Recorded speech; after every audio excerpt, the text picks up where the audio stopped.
Oh, what a cute family. Hey guys, Eli Copperman with another review. A special one in this case, of Nickelodeon's new cartoon, The Loud House. Created by animator and writer Chris Savino, this show premiered on May 2nd of this year. So yeah, this show is still really recent, but I'm still going to talk about it nonetheless.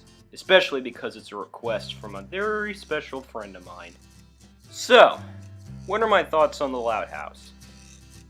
Well, it's good. Watchable even.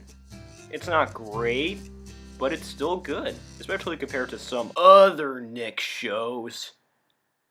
Ugh. But with that said, you might be wondering, just how good is The Loud House? Well, let's start with the concept. Mostly centered in a house owned by the Loud family, get it? The show centers around a family of 11 siblings, in this case, 10 girls and 1 boy. The siblings oldest to youngest, by name and personality, being Lori, the self-obsessed teenager, Lenny, the dumb blonde who has talent in fashion designing and wood carving, Luna, the musician obsessed with rock and roll, Luann, the ventriloquist and comedian who's always telling practical jokes, Lynn, the athlete who plays a variety of sports, Lincoln, the central character and the only male child in the family, Lucy, the emo girl who has quite the love for poetry and gothic literature, Lola, the bratty girly girl, Lana, Lola's fun-loving tomboy twin, Lisa, the emotionless child prodigy, and Lily, the baby. That's pretty much all you need to know about her. The series centers around zany little misadventures centering around the kids, mostly Lincoln, who will often break the fourth wall about the chaotic conditions of his household and his interactions and daily escapades with his sisters and within themselves. That's where a lot of the humor of the show comes from, the relatability and the situations with the characters.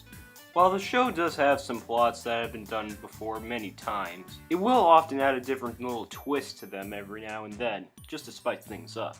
For instance, there's an episode where the character Lincoln wants to make a video to win a trophy, but he ends up embarrassing his sisters, which really make them angry at him. So he makes an embarrassing video of himself, but that makes him the laughingstock of the school.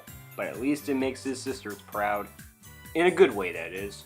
But one thing that it does best in terms of its writing is by offering the relatable plots between the kids. And it really works because it feels relatable, charming, and childlike in a good way. Whether it be Lincoln just trying to watch his favorite show at night, but then gets stuck in a power outage, to Lincoln trying to lead a message off his sister's voicemail, to Lincoln trying to take the perfect family photo, the list goes on. Despite the simplicity of all of them, they're really well executed. It's amazing how you can get so much out of being so little. The humor itself can be more hit or miss, but when it's funny, it's really funny. Of course, Luann will often crack some corny jokes, but Lincoln will often break the fourth wall, Lucy's sarcastic attitude just writes itself, a lot of the line deliveries the voice actors give are just hilarious, and so many of the simple misadventures that happen around the house just write themselves in terms of how well executed they are. Occasionally, there will be a poop or pee joke thrown in, but everything else is so well done that it's really easy to forget. Just because the show has toilet humor doesn't mean it's automatically bad. Nick. Well, I guess it's time I gave my thoughts on the characters. And this is where things get a little interesting. With Lori being the oldest, she can be a bit of her boss to her siblings, but she still really cares about them. It shows that even when siblings can be pretty bossy, they still have a big heart. Even when they'd rather just be alone and talk on their phones. Lenny, well, is a dumb blonde. Not just because she's most likely named after Lenny from Of Mice and Men, but her dumbness factor can reach up to idiot levels. Not to be mean or anything. She can be funny, and even though she's not the brightest bulb in the statue, she's also really likable and charming. So there is that. Luna is one kick-ass babe. First of all, she loves rock and roll. Second, she has one of the coolest sounding voices I've ever heard in my life. Third, she loves rock and roll. Fourth, one episode explains that when she was little, she had no idea what to do. But when she saw her first rock concert, she knew right then and then what to do. And that is a great lesson to teach kids. Just give yourself time, and then you'll find your dream. Oh, and fifth, she loves rock and roll! Woohoo! Luann's jokes are hit or miss, but when they're funny, they can be pretty funny. They don't make her hateable, they just make her kinda corny. Although cracking jokes and one-liners is usually all that she has going for her, she does have a nice knack for comedy, And truth be told, I wouldn't be lying if I said that I do like her just because of how corny she can be. Lynn is kind of forgettable, honestly. She's just a person who likes sports. That's kind of it. Athletes will totally relate to her, but other than that,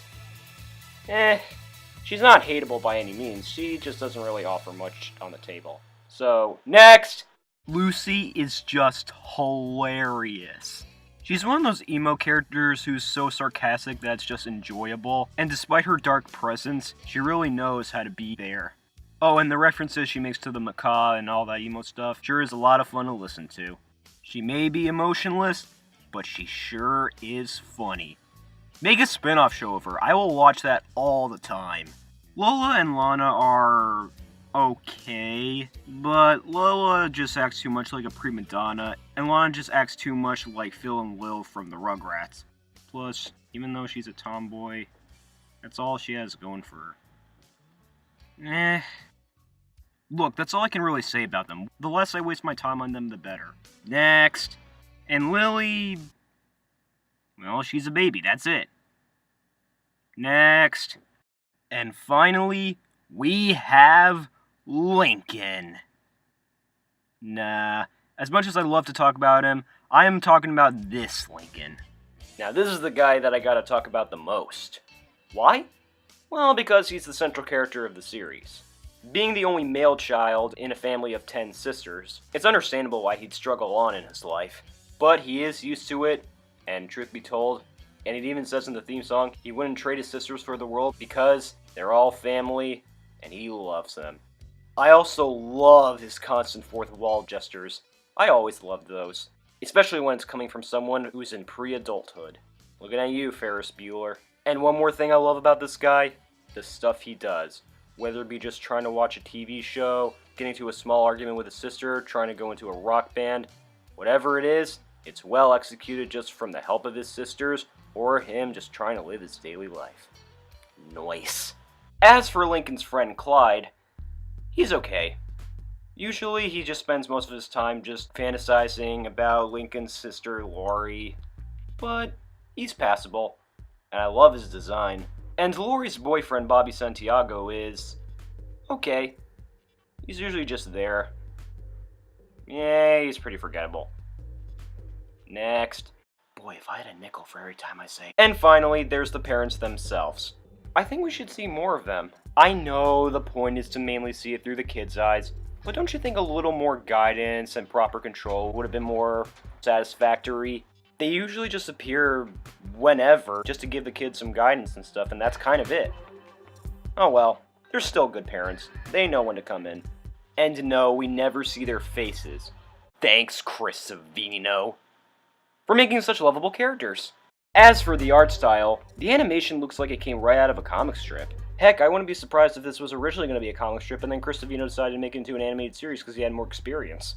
Actually, the simplistic designs of the characters fit the tone of the series well, since it all relies on simplism for the stories and characters. The series itself is animated in Adobe Flash, as are several other TV shows I like. I also really love the execution of the animation, as it's wild, chaotic, and it's reminiscent to cartoons that are pretty zany. Yeah, thanks for that little animation spirit as an example. Heck, even the backgrounds kind of look like something designed by Bill Watterson or Gary Larson. Not to mention, the theme song kicks ass.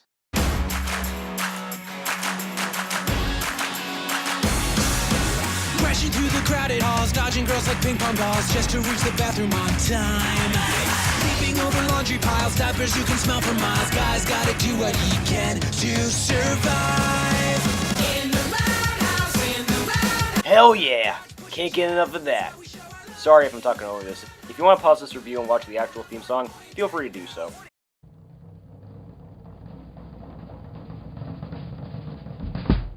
Overall, I'd say The Loud House is a pretty good show. It does have its quirks here and there, like a few recycled plots, some hit or miss humor, but the charm of it, the nice animation, the likable characters, and the nostalgic feel just makes it all the more enjoyable. Do I think this is the best modern day cartoon out there? No. Do I think this is the best cartoon airing on Nickelodeon as of now? No. But that doesn't make it bad. Far from it. If I have to give this a recommendation, definitely check it out if you're in the mood for something simple and something reminiscent to your childhood. Granted, children may like it more than adults, but that doesn't mean adults won't get a kick out of it. Like I said before, it'll feel reminiscent to their childhood as they once had themselves. So I think it's safe to give this a 7.5 out of 10. Granted, not everyone will like it, but if you're in the mood for some nostalgic fun, definitely check it out. Now, if you'll excuse me, I need to go take care of my own sibling. Seriously, where is she? Hey Lena, you better not have taken my bride!